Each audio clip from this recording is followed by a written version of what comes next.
Gagawa tayo ng twisted donuts or shakoy with a twist. Para sa written ingredients, please check description box. In a bowl, i-combine natin ang melted butter or margarine, evaporated milk, and the egg. Haluin natin ng mabuti. In a separate bowl naman, i-combine natin ang all-purpose flour, white sugar, salt, and instant dry yeast. Haluin ito. At i-combine na natin ang wet at dry ingredients. Tapos haluin natin na mabuti until maging dough.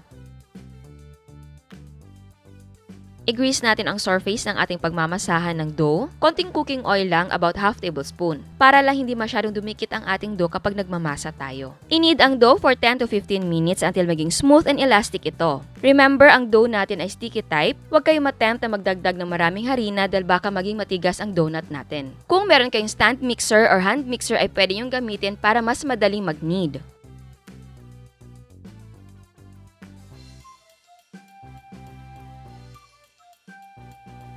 At kung meron kayong bench scraper, gamitin nyo din para maalalayan kayo sa pagmasa. Kasi hindi talaga maiiwasan na dumikit ang ating dough sa countertop.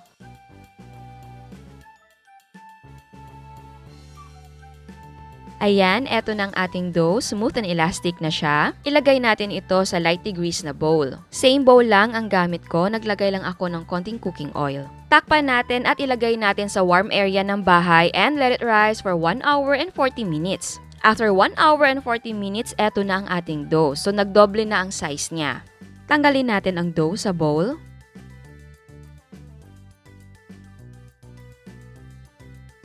I-shape or i-form natin ang dough na parang malaking log. Pwede ka mag-lightly dust ng harina sa countertop. Ako hindi na ako naglagay dahil medyo greasy ang aking countertop. So, hindi dumidikit yung dough.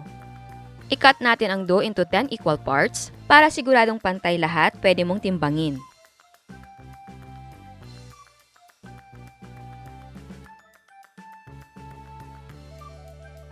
Bilugin natin ang mga ito.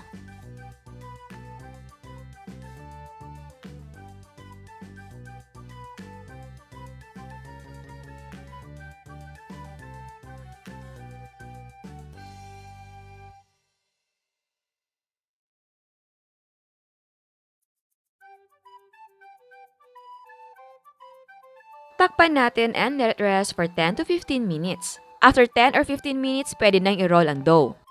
Kumuha tayo ng isa at i-roll ito into a long log.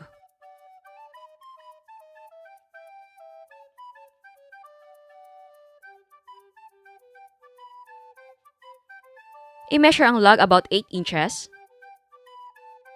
At i-twist natin ito. Hawakan mo ang isang dulo ng ating log. Gamit ang isa pang kamay, i-twist natin ito.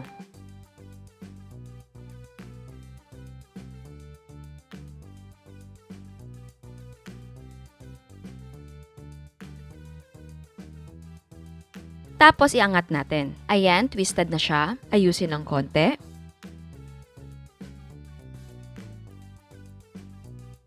I-pinch natin ang dulo para malak ito.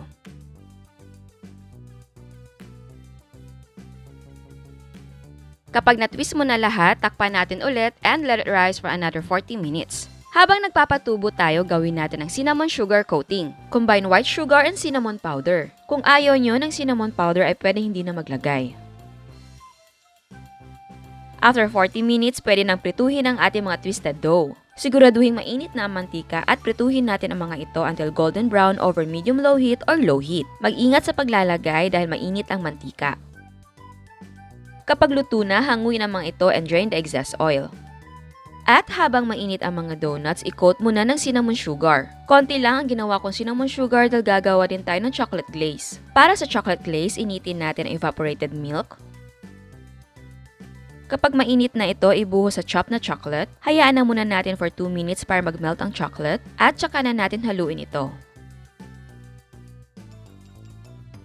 Lagyan natin ng powdered sugar and mix well.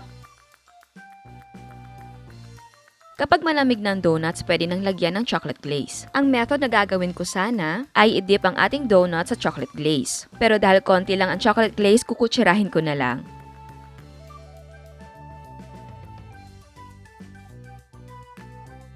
At mag-sprinkle tayo ng chocolate flakes or sprinkle na colored. So ayan, eto na ang ating twisted donuts or shakoy na may twist.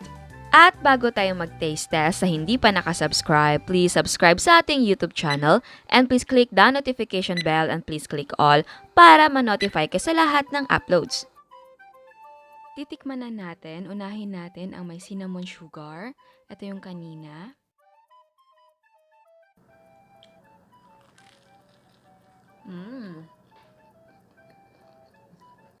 Ang sarap, ang lambot. Tapos, gustong-gusto ko na naglalagay ng cinnamon powder kasi mas nai-enhance yung flavor niya. Hindi lang yung natitikman natin or nakakain natin na shakoy na sugar lang. Ito naman, talagang may ibang character. Kung mahilig kayo sa cinnamon rolls, magugustuhan nyo yung ganitong lasa. Pero kung hindi ka mahilig sa cinnamon powder, pwedeng wala na nun. Pwedeng sugar lang.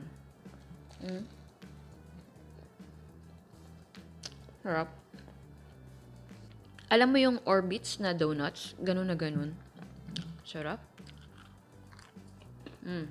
Siyempre, talaga makukompare mo siya sa street food na shakoy or bakery made na shakoy sa ganitong klaseng. Kasi donut talaga yung dating niya. Kasi kung mahilig ka sa donut or kumakain ka ng donut, talagang makukompare mo yung dalawa. Kasi ako, nakakain ako ng shakoy before. Iba talaga siya, para siya may chewy na parang commercialized yung dating for me.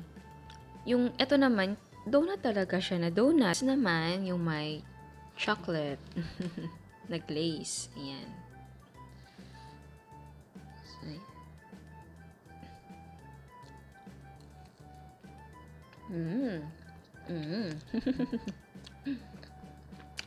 Ang sarap. Kung gusto nyo na strawberry yung glaze ninyo, okay lang. Or white chocolate or kahit ano na gusto nyo na maisipan yung ilagay. Ako, chocolate yung inilagay ko. Kasi, yun ang meron ako at madali siya for me.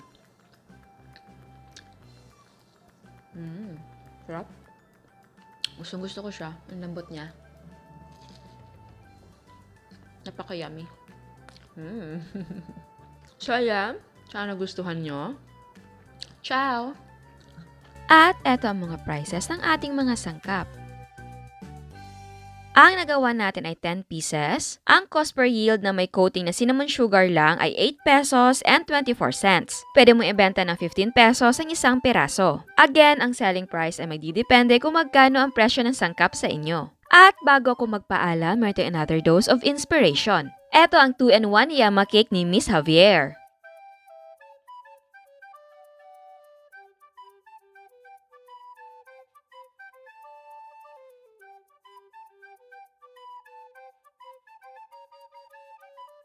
Ito naman ang Maha Blanca ni Miss Ron.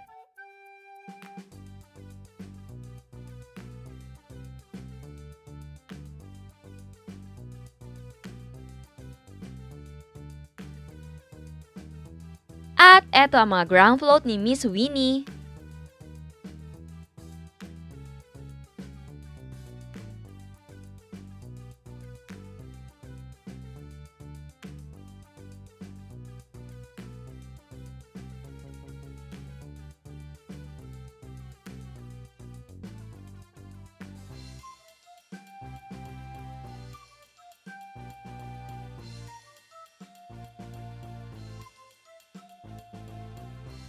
Again, salamat sa lahat na nagpapadala ng mga photos nila. Kamusta ang mga negosyo? Malakas ba or matumal? Malapit na matapos ang February. March na, graduation na naman, tapos summer. Konting panahon na lang yung iba. Makakapagpahinga sa pagbibigay ng baon sa mga anak. At hindi nagigising ng maaga para mag-prepare at maghatid sundo sa mga chikiting. Okay lang yan, ganyan talaga mapagtiis ang mga magulang. But again, don't forget na magpahinga kayo. Again, salamat sa suporta na binibigay nyo sa Kusina Chef. At para sa mga hindi pa nakasubscribe, please subscribe sa ating YouTube channel and please click the notification bell and please click all para ma-notify kayo sa lahat ng uploads. And please don't forget to like our Facebook page and follow us on Instagram. Thank you!